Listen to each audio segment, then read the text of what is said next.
Souse us therefore in the powdering tub of thy mercy, that we may be tripes fit for the heavenly table. Welcome, Meatsmiths. You are listening to a Meatsmith Harvest, restoring husbandry to prosperity by the traditions of our fathers. This Farmstead Meatsmith production is made possible by you. If you like it, please consider supporting our team by going to patreon.com/Meatsmith and donating at a level you'd enjoy giving at. Your gift helps us increase the quality and quantity of all our free media education. Thank you, and happy harvesting.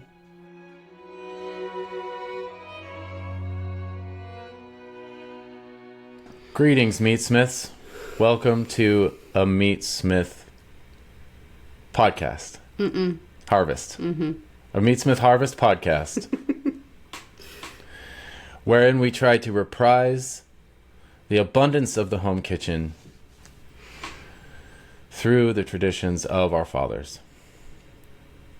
Like good tripes that will be elevated from their stinky origins to adorn the table in the most dignified way. Soused in the powdering tub of God's mercy. That's right. I mean, we can call the podcast whatever you want. I don't know the name of our podcast. I know. That's sorry. okay. People ask me all the time. It's like, well, my business, it's Farmstead Meatsmith. Maybe if you just look that up, yeah, you'll find the podcast. Sort of like walking around meeting people and not having a business card. Right. I also do that. To hand out, yeah. People ask for it. So do you have a business card? No. Do we still I did use once. Those? I did. Yeah. What time of year is it right now? It is almost, it's still January. It's the 31st of January.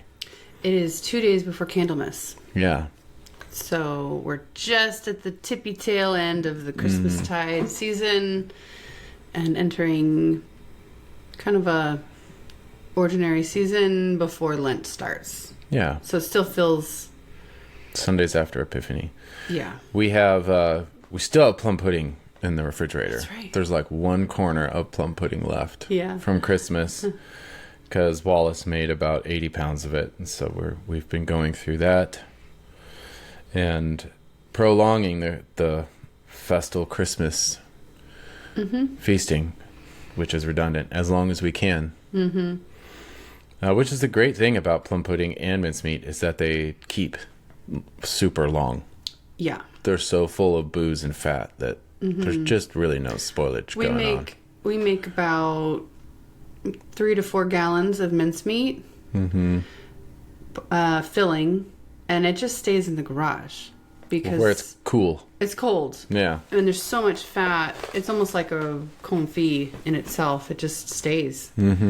And it actually kind of gets better over time. Yeah. So it ripens. It's easy. We don't even have to walk it out to the walk-in. It just, it's cold enough to stay on its own. Yeah. And then other than that, we've been slaughtering lots of animals, or I feel like I've been slaughtering lots of animals. I think I have. I've been processing them. I slaughtered a lot right before Christmas. Did a couple of bulls, some pigs. Did some pigs after Christmas. Some of our own pigs. I did a giant sty pig, meaning a pig that I did have in the forest and then moved her into the barn for at least 6 months, maybe 4 months. So she was huge. She was a big girl. And she is actually a pig that we slaughter for the Family Pig 2 class. That's what even though there were no students here at the time of her slaughter, that's why I slaughtered her. The Family Pig is 2. It's the second iteration wherein we explore the other hemisphere of abundance that you can derive from the noble porcine creature. That is happening at the beginning of May, and it is full. But for that class, I needed to slaughter a pig now so that we could eat the finished products of everything that will be starting at the class. Among them are salami. Did you see salami in the curing chamber on your way in? It's in there. No, I I just didn't. put it in there. Okay. I did notice it's all set up. Yeah. Like Little Italy, as we call it. Yeah, and that's why the background is still a mess. Actually, you can see there's lots of things on the cutting table, bins and pots and aprons. And there's meat hanging in the background. Freshly rinsed prosciuttos and some beef. Actually, I cured a lot of beef. And for the family pig class, we're going to clean intestines and harvest all of the other things. They're really they're the frontier of whole hog utilization. That's what family pig is. There's a continuum. You know, by reason of boldness, many and good thrift, many will eat the liver. Many will eat the heart. Indeed, fewer will eat the spleen. But they will at our family pig class. And then fewer still would utilize all the fat and the skin. And then the few, the solitary, bold few, will clean the intestines and eat them. The band of brothers. Yes. With you. Yeah. Yeah. And that is the horizon. That's the frontier we're going to go for. Yeah. For the family pig 2 class. We are cleaning intestines. So it was such a joy. I don't always do it because I kind of need an excuse of a class to do that much harvesting on a pig. Oh, yeah. Because still with modern life, even being butchers as we are, I have to create extraordinary circumstances to go that deep into the harvest, into the yield of a pig.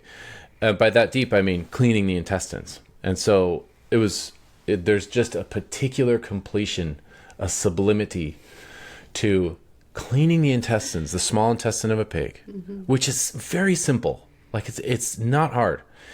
And then grinding her flesh, salting it, putting some wine in it, mixing it and stuffing it back into her own small intestines, and then hanging it to ferment in a nice cellar-like environment. So you did that? Yeah. Using the intestines that you cleaned? I thought the intestines that you cleaned were going to go towards andouille. Well, there's a lot of intestines. Okay. So the casings we did clean. So that would be the small intestine. Wow, that's cool. I mean, you can use the large intestine for casings also. But there are many uses for these cast-off bits. The small intestines specifically, and I cleaned almost all of them. And it was not even close to enough to accommodate her flesh. All of her flesh. Yeah. I forgot that. You need a lot of pigs to make I think I made about 20 pounds of salami. Okay. And so that's our small intestine. And then the large intestine, yes, we also harvested that. And we made chitlins. Chitterlings. Which is a totally weird old word. We have no idea where it came from or what it means. I can think of a word that might have come from chitlins. In fact, it came out a few times accidentally by some of the kids, right? It did. It is a frontier. Chitlins is a frontier. That is the large intestine. The large intestine. The poop chute of a pig. And it's simple work, but it is a lot of work to clean that. Yeah. You got to pick off all the fat. You got to drain it in a very conscientious way of its insalubrious contents. Well, that's first. That doesn't take that long.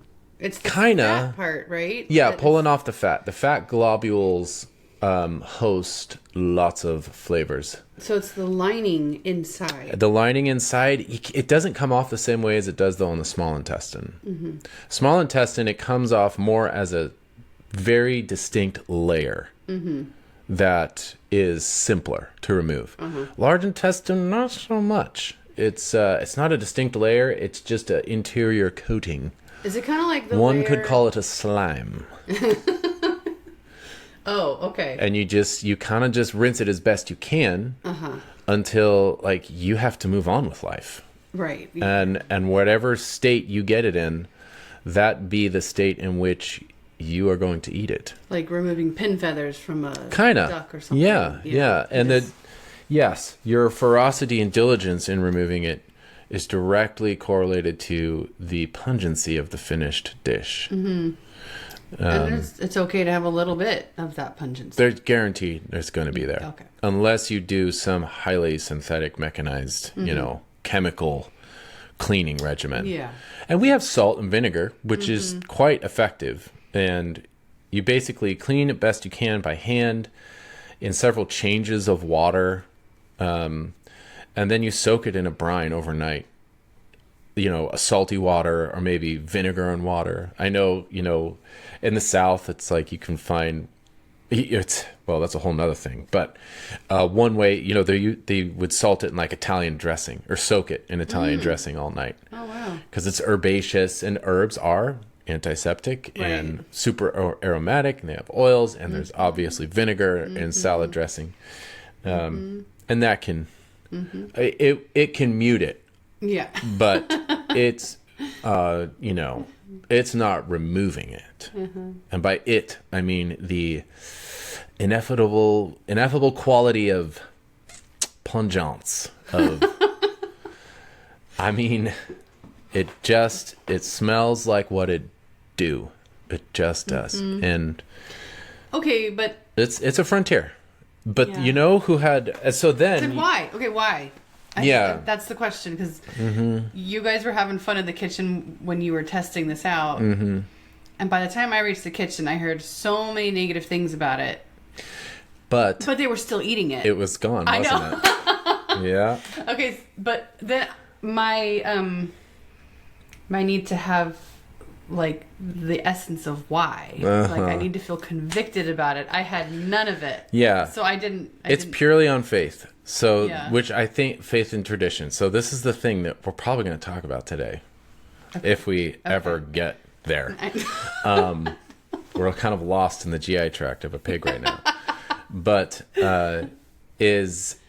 no one has ever done a study on the nutritional effects of and qualities of eating the large intestine of a pig. Nobody. Nobody records this. Nobody does it anymore.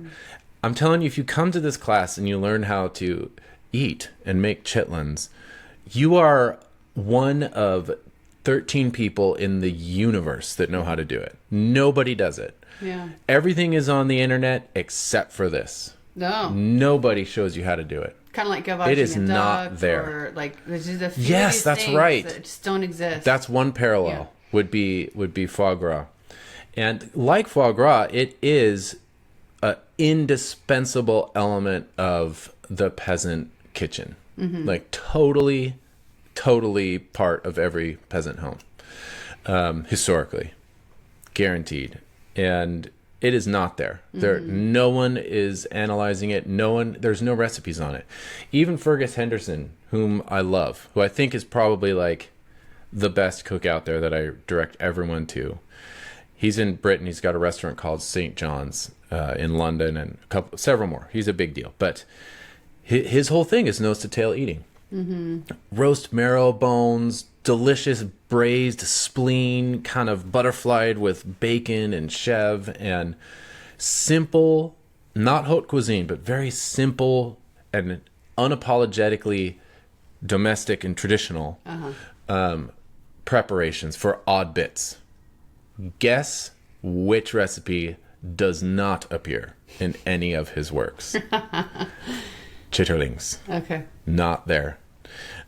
So there is just a huge vacuum. And so why would one eat it? This is a really good question, because it's not a lot of food. Right. That's the other thing. Yeah, it's a lot of preparation. It's a lot of preparation, and one length of the large intestine of a pig is not much. Like that, it's one little plate. It's a lot of flavor, but it's not. It is just not a lot of food. Nonetheless, it was very common in all these countries. Tripa, chitlins, chitterlings, in in the southern United States, American in South. England. Yeah, they would. In England, it was frequently served cold. Because the way after you've cleaned it, after you've brined it, you simmer it. Okay. And like, if you're French, you simmer it in a cold bouillon. I don't know how to say it. but which is like bay, peppercorns, broth, and milk, and you simmer it in that. And then maybe you take it another level and they make a sausage out of it called andouille or andouillette. In England, though, they just take it out of the simmer and it's got a ton of collagen in it. So that's one nutrient we know it has. Mm-hmm. And you take it out, you strain it, and you put it in a mold, like a terrine. Oh. And then you pour in some of the cooking liquid because it's just full of gelatin. Mm-hmm. And then you refrigerate that terrine, and you can pop it out the next day and serve it sliced cold, like head cheese, very like head cheese. Okay. With a slightly different flavor. Mm-hmm. And the way we did it was we just simmered it in milk, kind of did the French thing, and then let it dry for a few minutes just in the air, and cut it up and fried it hot and fast. Yeah. And it does get delightfully crispy, like really good. Mm-hmm.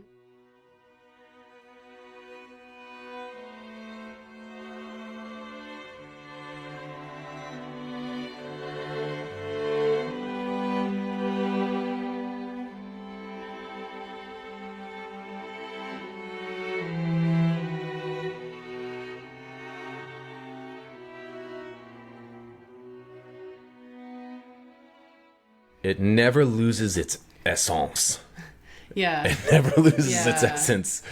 It is. The texture was good. The salty level, salty, fatty crisposity was awesome. Yeah. But it had that aroma. The smell. But it wasn't like... It wasn't that obvious. Yeah. It's just that I was really prepared for it. You know what it is? It's that thing that I say when it's like, poo isn't gross. Don't worry about poo. And I always say that in the context of a slaughter because, you know, understandably, when people are harvesting their first pigs and they accidentally nick an intestine and maybe some of the brown matter escapeth, they get really worried. They're like, oh no, we ruined it. Contaminated the whole pig. Yeah. It's like, no, don't. It's totally fine. This is your home-reared pig, fed well. Its poo isn't gross. It's just not gross. Right. Meaning, it's not a, like, anti-biological chemical soup of anaerobic horror, which is what you get from, industrial pigs, where they do need to be super careful about not leaking intestinal contents on the slaughter line where you're doing 34,000 pigs a day. So, yes, poo in that context and of that kind is a different poo altogether. But from your home-reared pig, it's nothing. It's not even gross. Yeah. So that's what it smells like. The non-gross poo. Yeah. I don't know if this is any encouragement to anyone, but that's it. And I guess, it helps to have a spectrum of aromas. To smell the lagoon of uncomposted pig waste that comes from the industrial setting, that is a whole nother hazardous material frontier that is totally different than the humble, quickly decomposing poo of your backyard pig.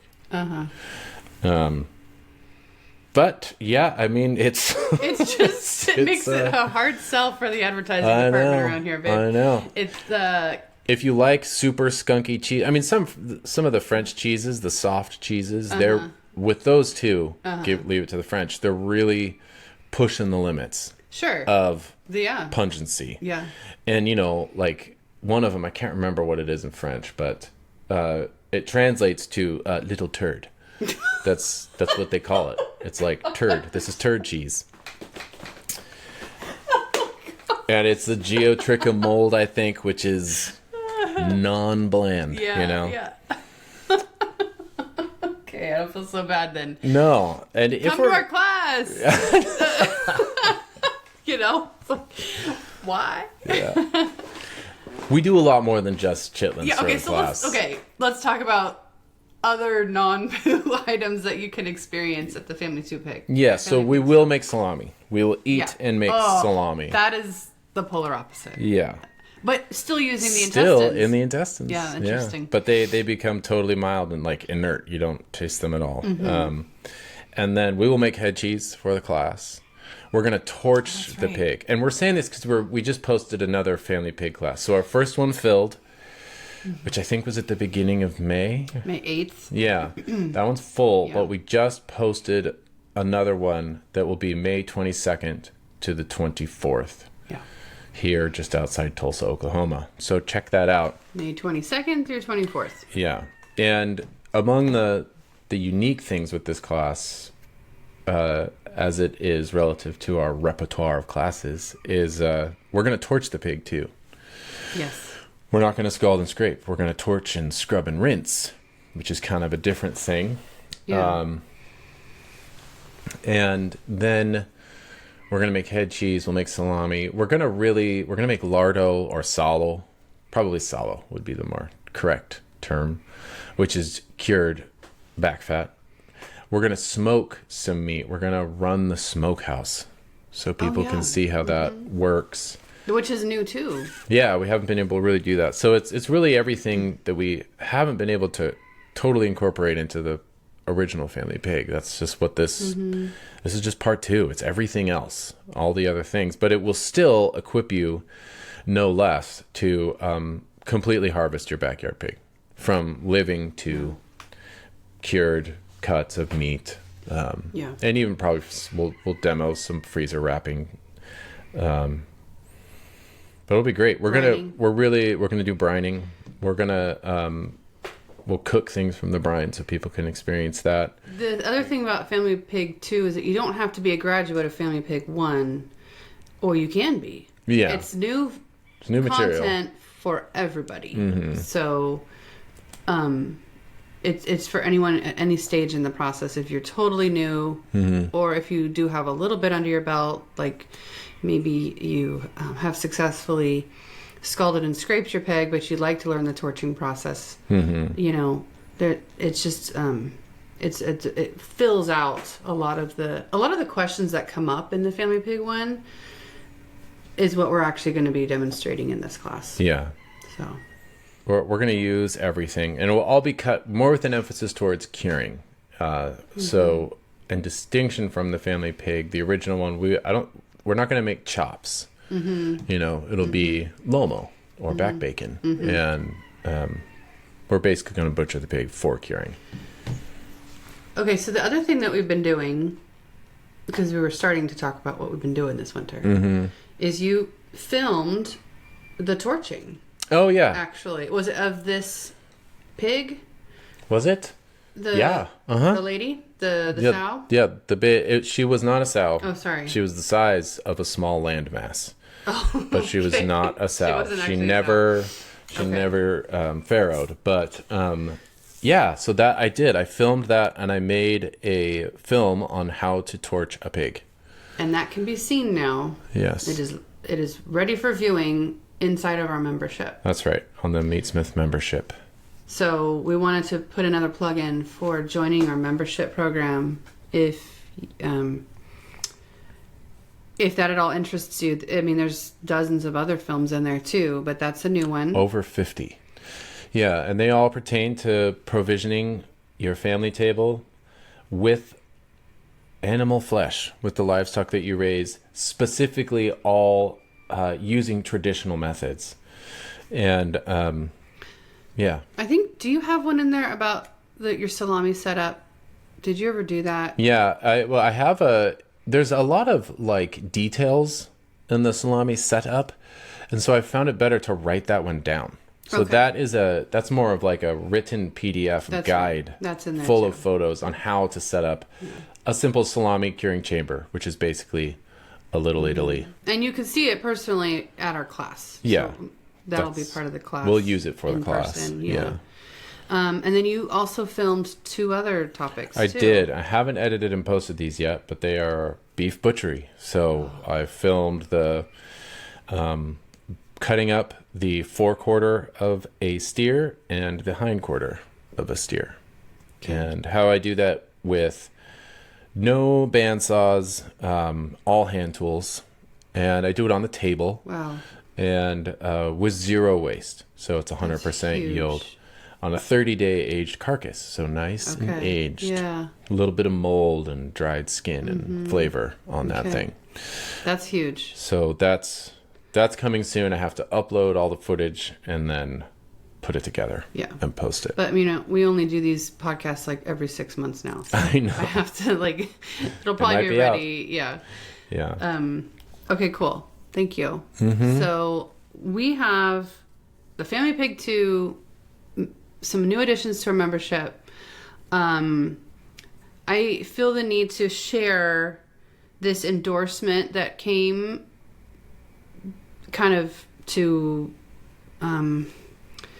that helps.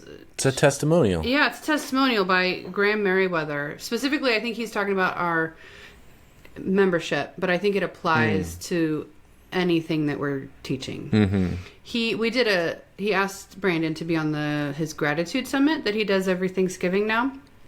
And afterward, he did kind of an endorsement. So he makes a reference in here to Thanksgiving. So that's when this came, but it's right around Thanksgiving where he had me on with Joel Salatin, and we did a little 30-minute conversation. Those might be available now anyway, but he is leaveitbetter.org. Yeah, leaveitbetter.org. Yes, and Leave It Better Media. So he is responsible. He directed and filmed and edited everything for the Farmers for America documentary, which we were a part of 10 years ago. Oh yeah, a long time ago now. He also did, what was the one before that? American Meat, or is it a different one? I think that's what it was called. I think it was, yeah. So he's a filmmaker, and he makes really great homesteading documentaries. Farming documentaries, yeah. So let me read this endorsement really quick. Our family started homesteading in the fall of 2019. We got about 7 or so egg-laying hens in November off of Craigslist. We didn't know what we were doing, but it felt right. A few days later, we were eating bright orange eggs from our homestead. We were excited. The following spring and summer, we added ducks, broilers, pigs, as well as digging out a large garden with lots of squash, potatoes, broccoli, bok choy, and scallions. One of the great challenges of raising animals, especially for newbies on a homestead, is butchering the animals. Luckily, in the filming of Leave It Better's second documentary, Farmers for America, I met Brandon Sheard and his wife, Lauren. They have a company called Farmstead Meatsmith, and they are among the foremost experts in America on how to process animals on a homestead.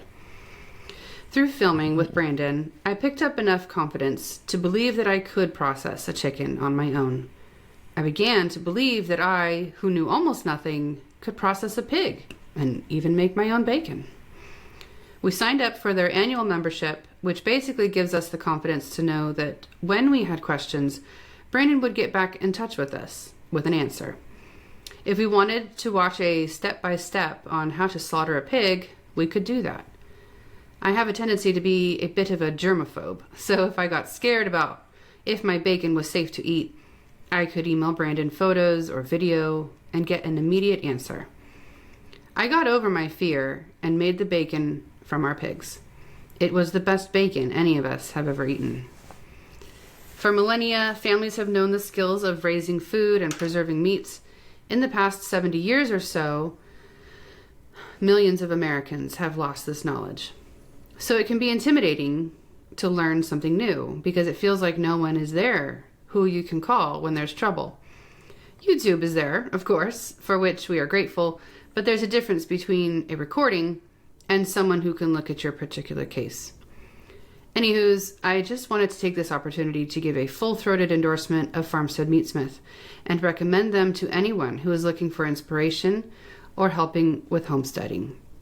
I want to make sure that on this national day of excessive consumerism on lots of cheap, unnecessary crap, that I do my part to connect folks with a very healthy and vital company that is supporting hundreds of thousands of homesteaders through real-time education. Best thoughts, Graham. That's very nice. Yeah, I thought it was. The boar's head in hand bear I, bedecked with bays and rosemary. How many people do you know who are building their home culture around seasonal harvest and feasting?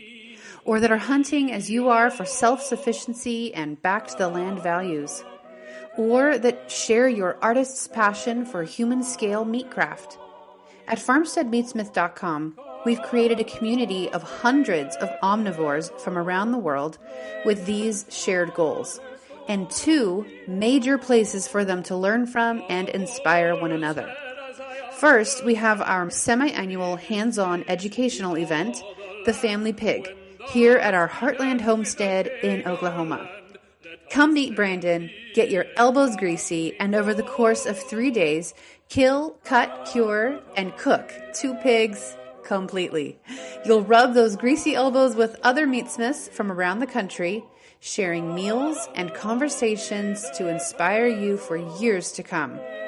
Secondly, for more remote learning, over at farmsteadmeatsmith.com, we host a purely digital membership program with an archive of film and textual resources 5 years deep now. And both our on-site classes and online program include access to our most unique and rewarding private community Facebook page, Meatsmith Table, which is the only international network by and for homesteaders harvesting animals on a domestic scale using traditional and regional methods. We've been told that our classes are life-changing and the membership program unparalleled in quality and quantity. To get a taste of our education, search farmsteadmeatsmith.com and our YouTube channel for our free films, conversations, and downloads. Explore how we and other meatsmiths across the globe may best come alongside you and support you in building your home around the harvest. Please head to farmsteadmeatsmith.com today.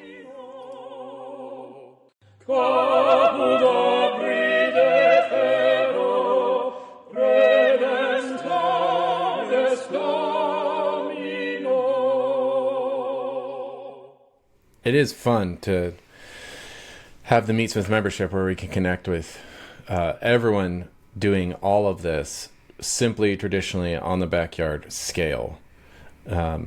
Most of my responses to queries and questions about it boil down to, yeah, it's fine, it'll be good. Go ahead. Mm-hmm. It's good. It's all good. Because that's the beauty of these simple methods. It's the prowess of home cooks and peasants. It's not.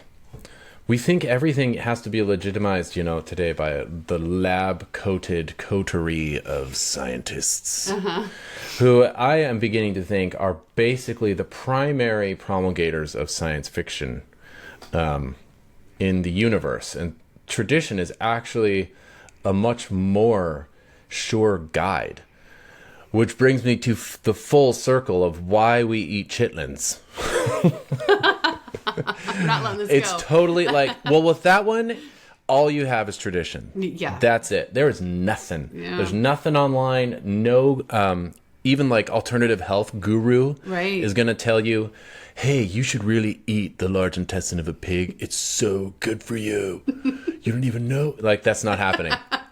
Nowhere. Yeah. The only reason I know to eat chitlins is 2. It's because they're sitting inside of a pig. Okay, that's one. And you can harvest the whole pig. And the other one is everyone used to eat chitterlings. That's it. Yeah. It's just tradition. You don't even have the soccer mom reason it'll save money. Right. Or it'll save time. Nope. Nope and nope. Yeah. It just seems neither like a one big of those. waste of time. It's a lot of work, a lot of flavor, a little bit of food. Yeah. But everyone used to do it. Or the Weston A. Price. Yeah, even them. I mean, I guess I haven't. I should do more searches, but I've done quite a bit. Yeah. Actually, Yeah. I have. Over the years, I've sought guidance, and I literally have basically just my nose to follow. That's it. Yeah. And how to make chitlins. And then there is a few. You can find a few very blurry YouTube videos because you can still buy buckets of these at grocery stores. You can still buy buckets of large hog intestine at grocery stores, at least in the South, and even here in Oklahoma. You can get them at the local. But to start from the living pig, that no one, that information is officially non-existent. The only sort of remote source I got this from was Jane Grigson. Oh, really? Yeah, Charcuterie and French Pork Cookery, where she earnestly goes through every part of the pig and how the French charcutier would utilize everything. Again, according to tradition. Which is such a good way how to know what to do, because it has the proof of having been done. Yeah. Yeah, it is. So it You're works. right. It's totally going on blind faith. Yeah. Yeah. Kinda I've like- never seen anyone else make chitlins. Yeah. Yeah. But like when you say also that you should scald and scrape a pig because it is scaldable and scrapable. Like sometimes you just do something because it's there and it's begging to be processed. And Yeah. Yes, I think that. stewarded or Yes. raised, elevated, whatever verb, but Yeah, it's because there is something. Well, it's the way we do all things. So the human, we have rationality. We have this unique power in all of creation that nothing else has, which is reason. And which means everything that we touch, even our essentials, we acquire them by reason. Which is what an art is. Only reason can produce art, and that is how everything we produce. It has to be touched by reason.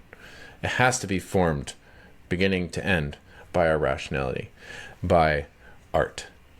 And I think that is why you can actually look at a pig or a cow, and you can see, it is knit together. Like, according to a pattern. There's an intelligent pattern here because I can perceive it. So there's something of its design in me and my subjective ability to perceive it. So I actually know how to unknit it and then eat it and turn it into myself. And that's a uniquely human thing. And that's the culinary arts. right.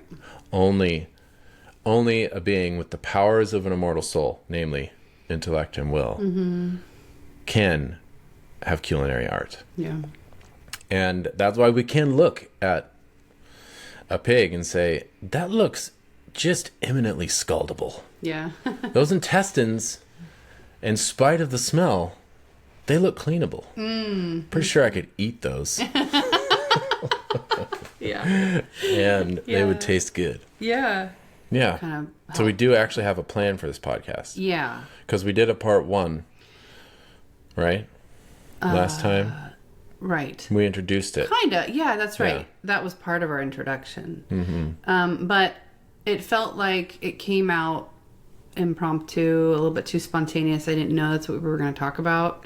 Oh. Except, like, I got texted right when we were recording from my friend who had another friend who needed to talk to me about this very thing. And so I'm like, okay, I think people kind of want to know about that. You know how, like, you say your calling is whoever's, when the phone calls, then you know that's your calling. So, like, that's what you're supposed to be doing. Contribute to the common good somehow. So we mentioned last time our experience with whooping cough.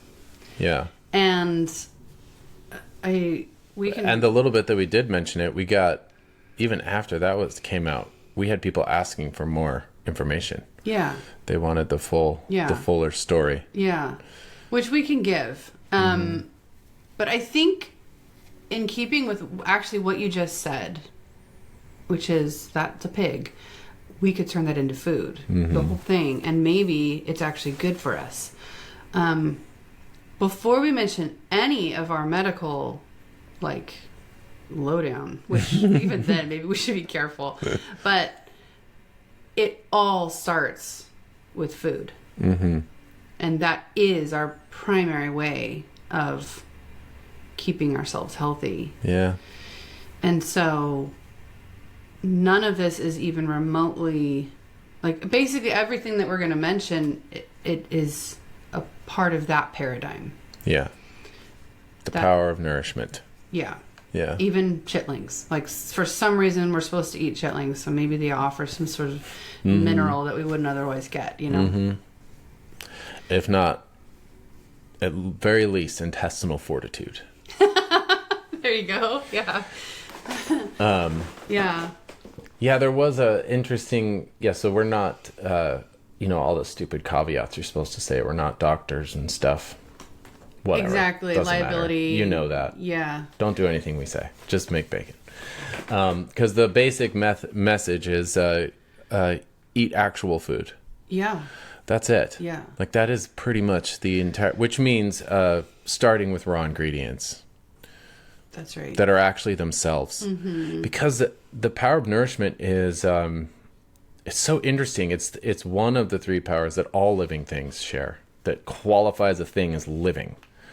Growth, reproduction, and then nourishment. Mm-hmm. And it's so interesting. It's actually, I think, one of the most compelling arguments for the existence of the soul, of the immaterial form that animates our being, the formal cause of the human being, the existence of this immaterial part of you that cannot be quantified materially. And you could even get like granular about it when you think about the fact that our cells replace themselves, die and rejuvenate. Right. Mm-hmm. What pattern are they adhering to that we keep coming back as ourselves? Right? There is a pattern. Uh-huh. There is a blueprint that is non-material that they continue to reiterate. And the same thing, that's what's so weird about nutrition. It's like we have this skin tube running through our bodies. Like, it's actually outside of us, if you know what I mean, from the mouth to the other end. We have a hole going through our body. Yeah. And we can, in that strange factory, we can unknit completely other bodies. And then they become us. So no matter, and here's the proof of the soul, okay?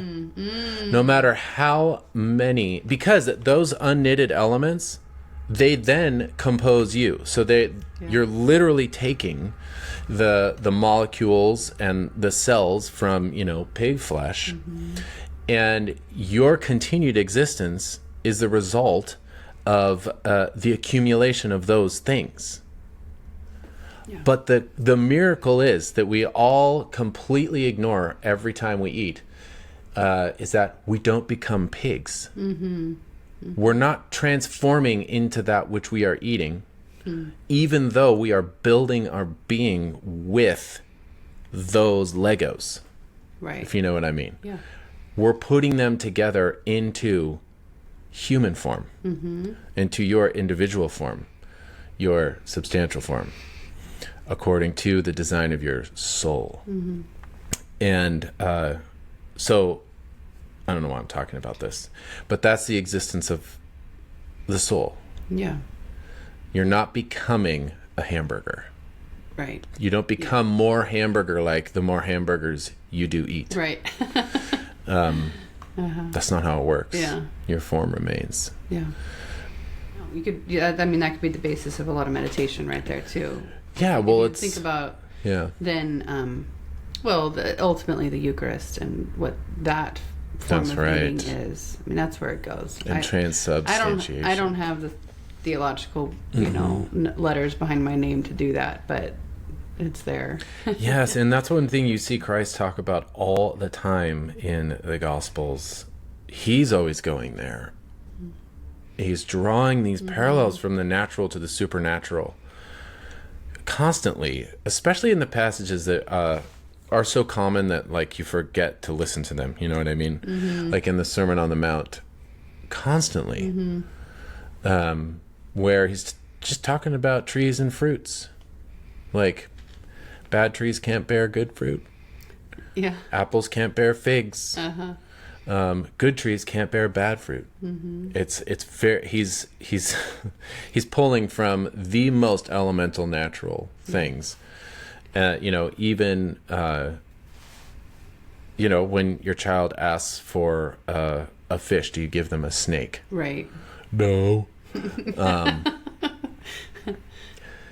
And I feel like that is so he's seeing on the elemental matter of nature, this reflection of logos, of form, that is the supernatural reality, from which the matter flows, and that's why it's intelligible. That's why we know what he's talking about. Yeah. And I think nutrition is best understood in that light. Yes. Right. Which we get through tradition. Well, mostly. because the thing that I tend to think is I am becoming more like that which I eat in that case, which kind of flips the script a little bit, but also not really. I'm also just becoming more of myself. Like I'm not abandoning myself. God is, by making me more like him, I'm also becoming more who I'm supposed to be, etc. Yeah. But nutrition, if you use that to help guide you in how I'm going to feed my family, how to make sure I'm not feeding my kids stones or serpents when I'm trying to feed them fish, bread and fish, then I just have all of that helps keep things in order. So well, and the premise of all of those, not parables, but of all of those statements, is that the body must be nourished, which I know is like the simplest, most elemental, silly thing to say, but that is the premise of every single agricultural trope and utterance in the Gospels. But that is the crazy thing. I know. That needs to be said these days. Yes, that is how messed up our system is. Yeah. Is it doesn't even operate on that elemental premise. When you have all these doctors now on these highfalutin podcasts, Tucker Carlson, for instance, and they're all saying doctors are not educated in nutrition.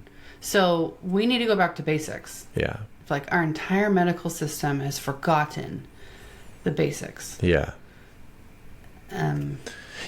Maybe I could argue somehow that it's because we don't believe in form anymore. We don't believe in the soul.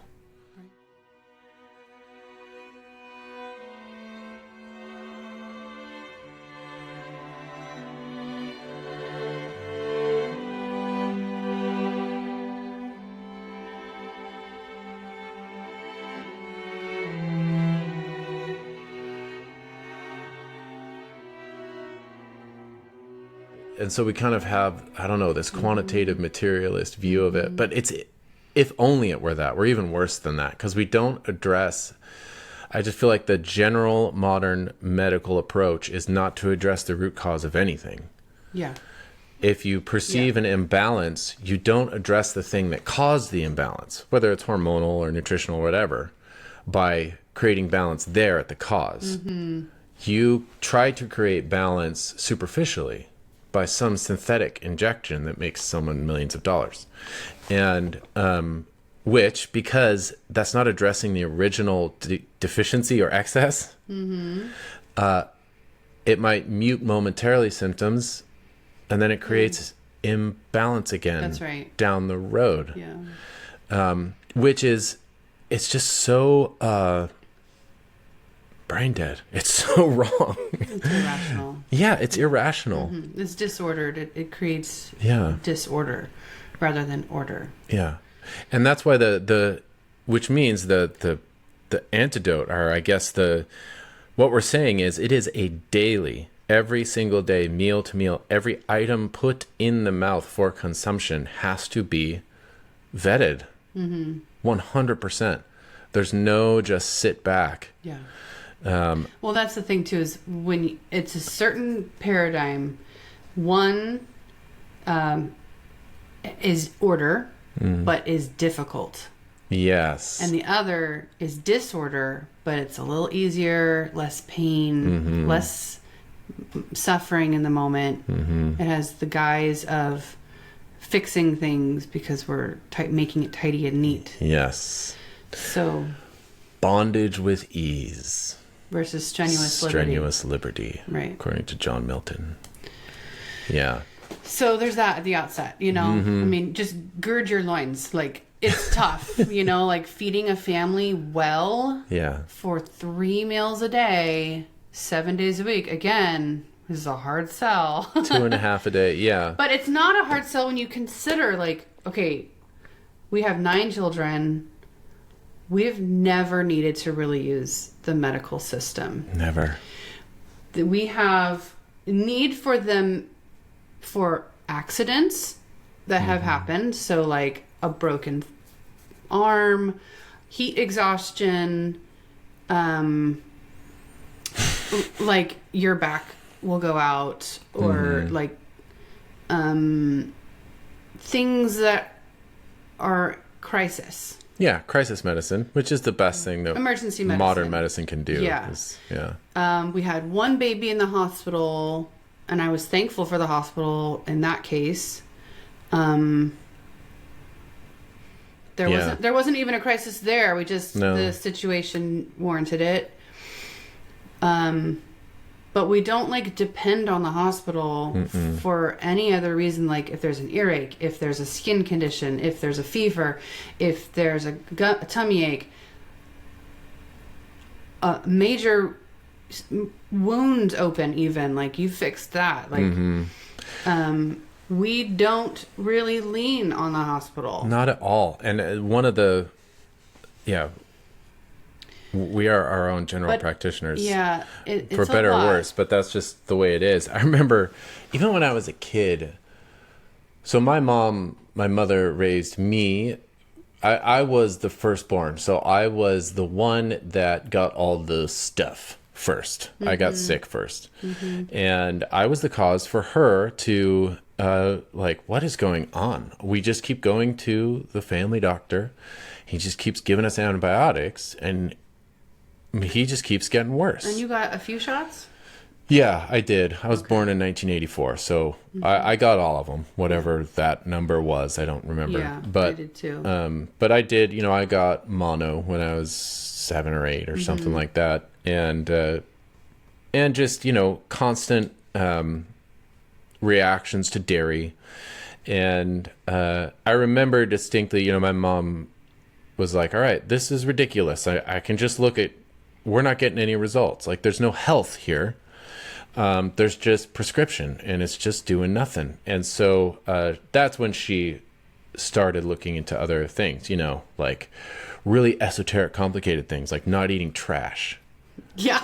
Just eat food. And so that was big, and I'm very thankful for that. She started going that route. So I have been, thankfully fed well from my youth, maybe about 10, 11, 12. I did have a significant and disordered consumption of fast food throughout my high school and college years. Dad was a construction worker, so does That's that come true. with that territory a little bit? It kind of does, yeah. Manual trades, quick lunches that are cheap. Yeah. That's what you do. So I have eaten more Taco Bell burritos than most humans on the planet. But back when they were 69 cents each, I don't know if anyone remembers that. I don't even know what they are now. But what am I saying? That was, so we started down that road. And I remember even when I was a kid, my mom just mentioning like, oh, we should probably not eat candy. Like a lot of candy. That's what's making your nose run and your eyes itch. And it, making it hard to sleep at night because you're all congested, and it's candy. And I have this memory. I don't know if it's one I created to justify what I'm about to say, or if it actually happened where we were at the doctor's office, and it must have been one of our last visits, and we were leaving, and it's like the prize for going to the doctor's office was candy. Yeah. because there's a vending machine downstairs in the lobby. And the fact that was even a thing, that he would apparently be concerned with your health and then be like, here, have Skittles. Yeah. These corn syrup. Every horrific chemicals. thing will never perish because it's not food. Yeah. And guarantee that we will be back again.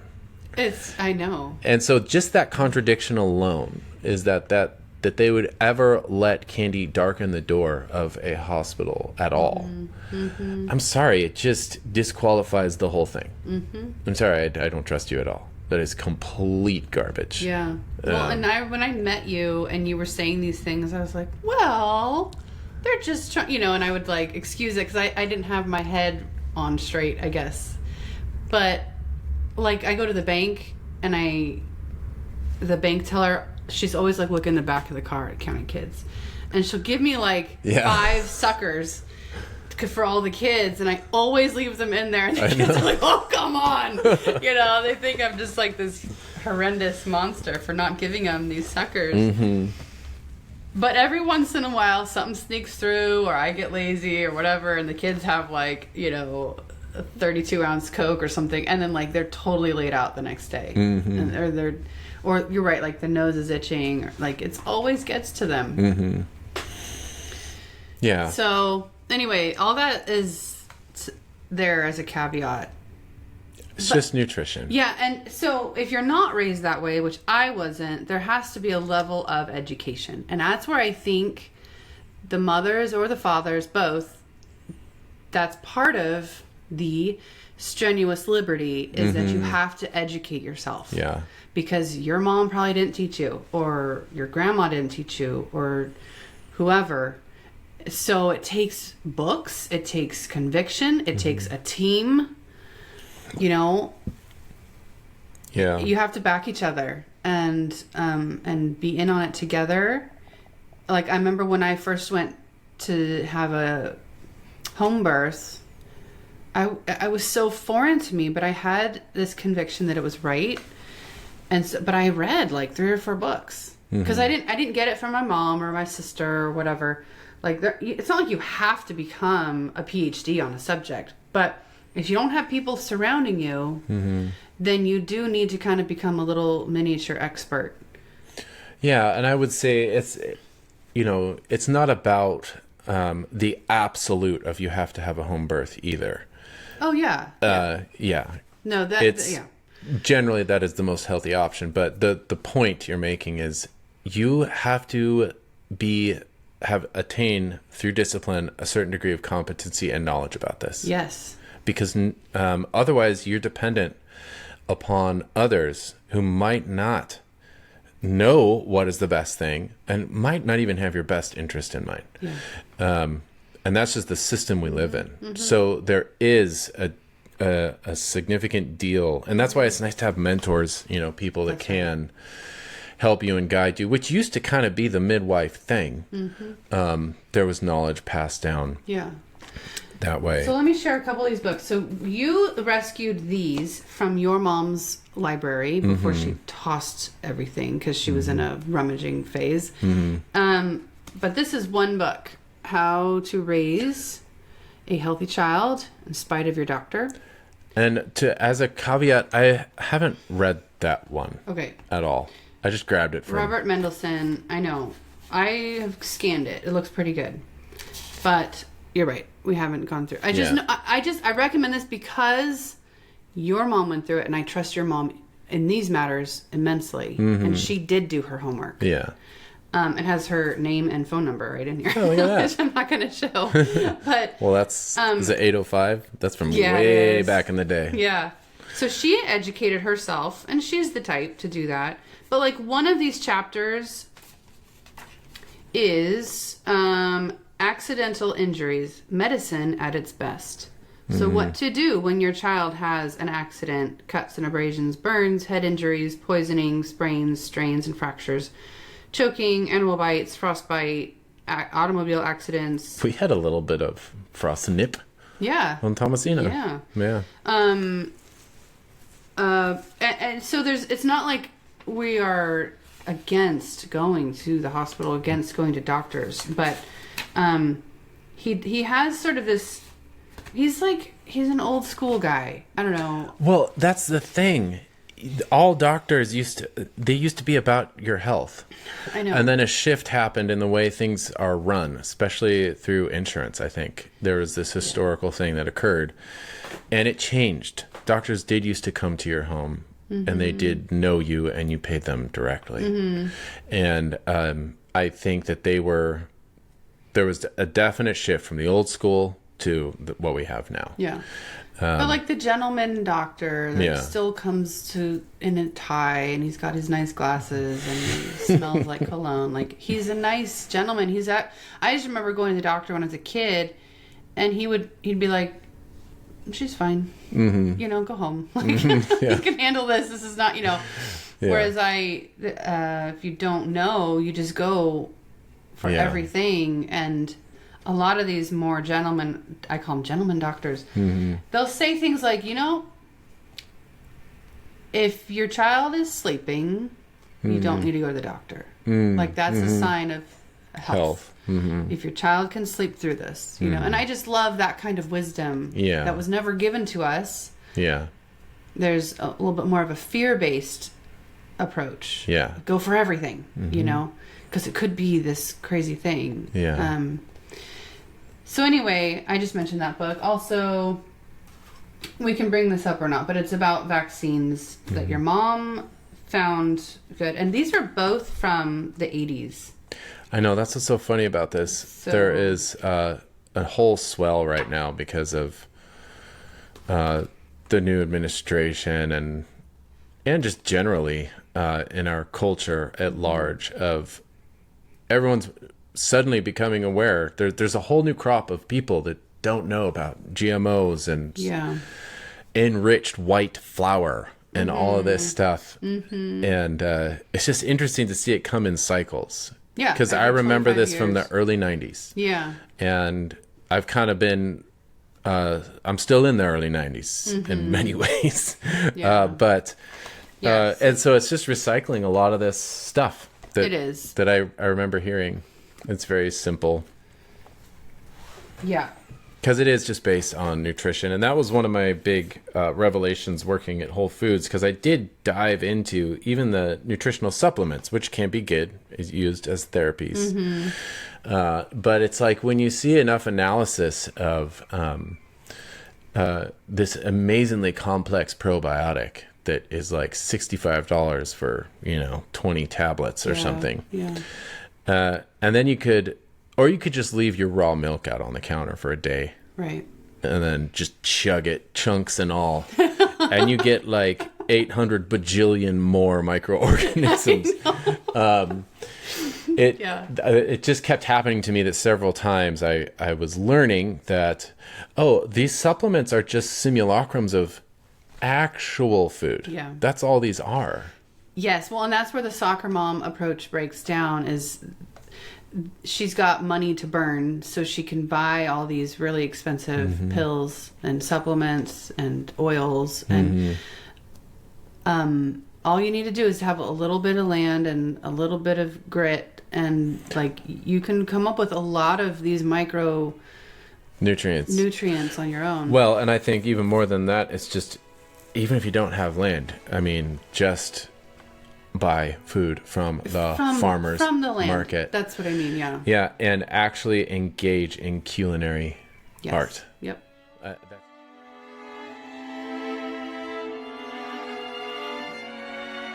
This conversation will be continued in a forthcoming Part 2 episode. Thanks for listening, and peace be with you.